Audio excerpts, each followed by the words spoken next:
사람들은 종말에 대해 두려워하고 말하는 것을 꺼려합니다.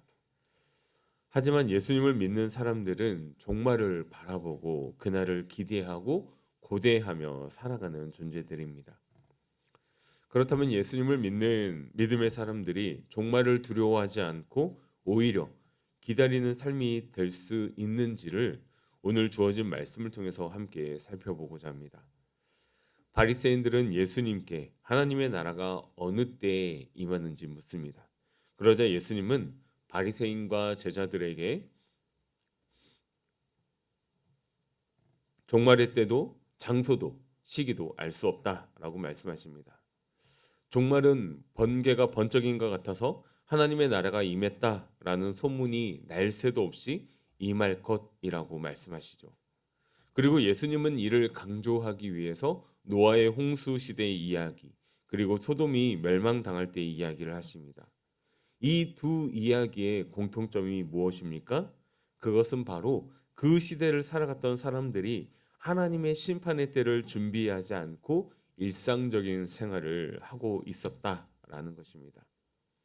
여기서 중요한 것은 일상적인 생활을 한 것이 잘못된 것이 아니라 분명한 하나님의 심판의 경고가 있었음에도 불구하고 그것을 기억하거나 생각하지 않고 마치 심판이 없는 것과 같은 마음으로 일상적인 생활을 영원히 지속될 것이라는 잘못된 생각으로 일상생활을 살아갔던 게 문제라는 거죠. 그들의 삶 가운데 하나님이 계시지 않았습니다. 우리가 이 세상을 살아갈 때도 마찬가지입니다. 하루하루 주어진 시간 속에서 최선을 다해서 일상을 살아가되 우리는 하나님을 의식하며 또 종말의 때를 준비하며 인식하며 살아가야 한다라는 것입니다. 종말이 없을 것이라는 생각으로 일상을 삶을 살아가다 보면은 잘못된 삶임을 기억하시기 바랍니다. 그렇기 때문에 우리는 그날을 준비하며 살아갈 수 있는 지혜로운 영가족들이 되어야 할 것입니다. 노아의 홍수 때나 소돔이 멸망당할 때 사람들은 심판을 전혀 예상하지 못했습니다. 이 일들이 어떤 징조들 이후에 일어난 사건이 아니라 전혀 예상하지 못하게 어느 날 갑자기 일어난 사건들이었습니다. 예수님의 재림도 이와 마찬가지라는 것이죠. 예수님께서 십자가를 지심으로 종말은 이미 시작되었다라고 25절에서 말하고 있기 때문에 우리는 이제 재림의 주님의 때를 기다리며 살아가야 합니다.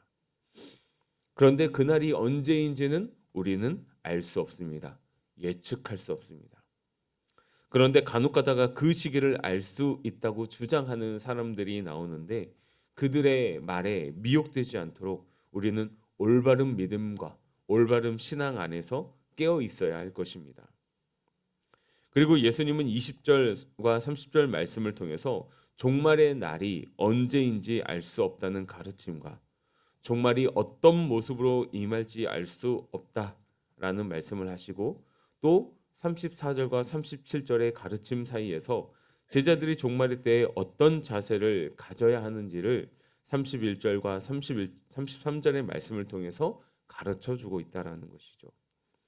우리가 이 세상을 살아가다가 만약 종말의 때를 맞이하게 된다면 세상의 삶에 미련을 갖거나 또 주저해서는 안 될 것입니다. 이는 마치 롯의 처가 뒤를 돌아보았다가 소금 기둥이 되어버린 것처럼 하나님의 나라를 택하지 않고 세상의 것을 챙기려 하다가는 결국 버림받게 될 것이라는 교훈을 우리에게 알려주고 있는 것이죠. 종말의 때가 언제인지 우리는 알 수 없으니 이 세상을 살아가는 동안에 언제라도 내 재산, 내 소유, 내 생명까지도 포기할 준비가 되어 있어야 합니다. 그래서 오늘 본문 33절에서는 뭐라고 말씀하고 있습니까? 오늘 본문 33절 말씀 함께 읽도록 하겠습니다. 무릇 자기 목숨을 보존하고자 하는 자는 잃을 것이요 잃는 자는 살리리라. 아멘. 세상의 것에 집착하지 말고 하나님 나라를 얻기 위해 다른 것을 과감하게 포기할 수 있는 삶이어야 함을 기억하시기 바랍니다. 예수님에 의해 새롭게 임할 하나님의 나라는 과거 이스라엘이 경험했던 종말들과는 다르게 임하게 될 것입니다. 그래서 오늘 본문 34절과 35절 말씀 다시 한번 함께 읽도록 하겠습니다. 내가 너희에게 이르노니 그 밤에 둘이 한 자리에 누워 있음에 하나는 데려감을 얻고 하나는 버려둠을 당할 것이요 두 여자가 함께 맷돌을 갈고 있음에 하나는 데려감을 얻고 하나는 버려둠을 당할 것이니라. 아멘. 전혀 다른 방법으로 하나님의 그 때가 임하게 된다라는 것이죠.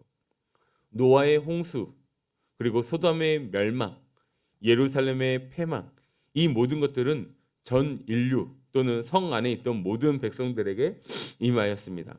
하지만 그날의 종말은 각 사람들에게 개별적으로 적용되어 같은 공간에 같은 시간에 있다고 할지라도 두 사람 중 한 사람에게만 임할 수도 있다라는 것이죠. 이와 같이 종말이 어떻게 임할지 우리는 예측할 수 있는 영역이 아닙니다. 오직 하나님 한 분만 아십니다. 우리는 단지 그때를 믿음으로 바라보며 기다려야 한다라는 것입니다. 이처럼 종말의 시간과 형태를 예상할 수 없다는 예수님의 말씀에 제자들은 37절 상반절에 주여 어디 오니까? 라고 묻습니다. 이는 시간과 형태를 알 수 없다면 재림의 장소라도 알려달라는 의미가 담겨 있는 질문입니다. 그러나 예수님은 죽음 있는 곳에는 독수리가 모이느니라 라고 37절 하반절에서 이야기하고 계십니다. 이는 뜬금없어 보이지만 이스라엘의 속담입니다. 독수리가 모이는 장소가 따로 정해져 있는 것이 아니라 시체가 있는 곳에 모이듯이 종말의 장소 역시 정해져 있지 않다라는 의미가 담겨져 있는 것이죠. 그리스도인들은 이처럼 전혀 예상할 수 없는 종말을 바라보며 살아갑니다. 언제, 어디서, 어떤 형태로, 어떻게 종말이 임할지는 아무도 예상할 수 없습니다. 그렇다면 종말을 대비하는 가장 지혜로운 방법은 항상 준비한 상태로 깨어 있는 것이죠.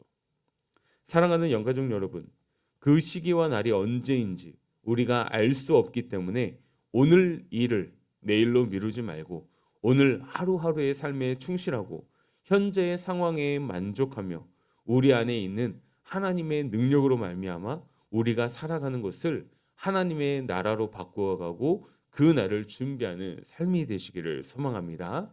우리가 함께 읽고 들은 말씀을 위해서 기도하겠습니다.